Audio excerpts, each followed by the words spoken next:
புருஷன் பொண்டாட்டிக்குள்ள இந்த மாதிரி பிரச்சனை வருதெல்லாம் சகஜம் தானே? ஏய், பிரச்சனைங்கிறது வேற, போலியா ஒரு வாழ்க்கை வாழ்றதுங்கிறது வேற. எனக்கு ஒருத்தைய காட்டி கல்யாணம் பண்ணி வச்சாங்கல்ல, அவ வேற. இப்ப என் கூட இருக்கிறது வேற ஒருத்தின்னு தெரிய வரும்போது என்னால எப்படி சகிச்சுக்கிட்டு உன் கூட வாழ முடியும்? ஏய், உன்னைய பார்த்தாலே எனக்கு கோபம் வருதுடி. சொல்ல போனா உன் கூட வாழ்றதுக்கு எனக்கு பயமா இருக்கு. இன்னும் என்னென்னலாம் பிளான் பண்ணி வச்சிருக்கீங்களோ என்னால யோசிக்கவே முடியல.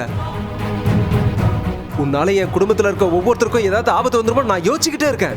ஐயோ, என்ன மாமா பெரிய பெரிய வார்த்தையெல்லாம் பேசுறியா? அப்படிலாம் எதுவும் ஆயிடாது மாமா. நீங்க தேவையில்லாம என்னென்னமோ யோசிக்கிறியா?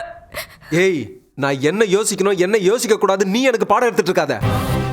இனிமேல் உன் கூட என்னால வாழவே முடியாதுடி. அம்பிட்டுதான்.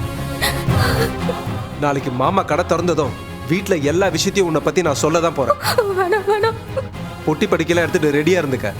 இங்க பாரு, இந்த கேப்ல ஏதாவது தில்லாலங்கடி வேலையெல்லாம் பிளான் பண்ணி அப்படியே இங்கே செட்டில் ஆயிடலான்னு மட்டும் கனவுல கூட நினைச்சிடாத.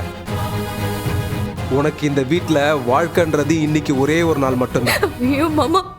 ஏய் மாமா, பேசுறேன்னு வச்சுக்க கொன்றுவேன். இதுக்கு மேல ஏதாவது பேசுறேன்னு வச்சுக்க இப்பவே வெளியில போய் எல்லார்கிட்டயும் எல்லா உண்மையும் நான் சொல்லிடுவேன். இங்க பாரு, இன்னும் ஒரே ஒரு நாள், அது வரைக்கும் அமைதியா இருந்துட்டு போயிடு.